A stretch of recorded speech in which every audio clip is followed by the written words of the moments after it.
روک لیتی ہے آپ کی نسبت، روک لیتی ہے آپ کی نسبت، تیر جتنے بھی ہم پہ چلتے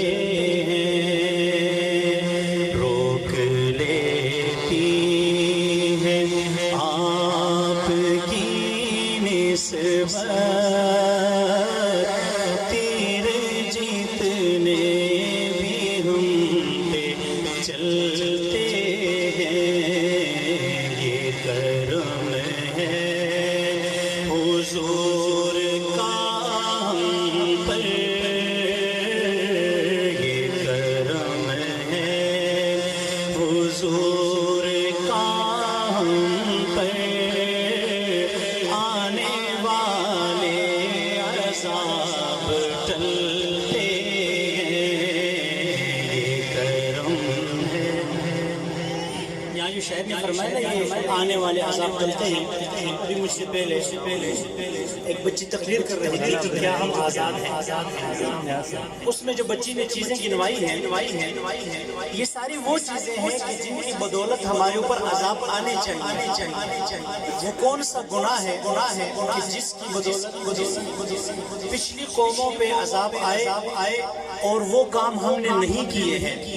وہ سارے کے سارے کام، کسی نے ناپ تول میں کمی کی، شعیب علیہ السلام کی قوم تھی، اس کے اوپر عذاب آئے۔ جس نے بھی جو گناہ کیے ان کے اوپر عذاب آئے۔ آپ مجھے بتائیے ہمارے اس معاشرے کے اندر اس پچھلی قوموں کے کون سے گناہ ہیں کہ ان کے اوپر عذاب آئے ہوں اور ہم نے وہ گناہ نہ کیے ہوں؟ یہ احسان مانیے میرے اور آپ کے آقا حضرت محمد مصطفیٰ صلی اللہ علیہ وسلم کے کہ انہوں نے اللہ رب العزت سے دعا مانگی، جن کی دعاؤں کے بدلے میں، دعاؤں کے صدقے میں اللہ رب العزت نے ہمیں عذابوں سے محفوظ رکھا ہوا ہے۔ ورنہ ہونا تو یہ چاہیے تھا ہمارے اوپر بھی پتھروں کی بارش ہوتی، ہونا تو یہ چاہیے تھا ہمارے اوپر بھی جو ہے وہ آگ کی بارش ہوتی، ہماری زمین بھی الٹ دی جاتی۔ ابھی حال ہی میں چھوٹی بچیوں کے جو واقعات ہیں، اس طرح کے سینکڑوں چیزیں یہ اللہ رب العزت کے عذاب ہی کو دعوت دینے والی ہیں۔ لیکن بہر کیف اللہ رب العزت ہمیں ہدایت بھی دے اور اپنے عذابوں سے محفوظ رکھے۔ تو شاعر نے اسی کو بیان کیا، یہ کرم ہے حضور کا ہم پر، یہ کرم ہے حضور کا ہم پر، آنے والے عذاب ٹلتے ہیں۔ اور اب ہمیں کیا کوئی گرائے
نامرادی پہ ہاتھ ملتے ہیں، سانس لیتے ہیں بحر ظلمت میں، نامرادی پہ ہاتھ ملتے ہیں، اور گھر گھر مشکل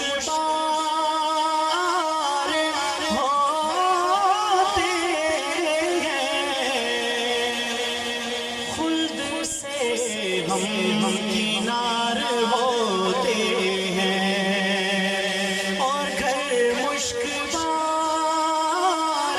ہوتے ہیں، خلد سے ہم کنار ہوتے ہیں، ذکر سرکار کے اجالوں سے، ذکر سرکار کے اجالوں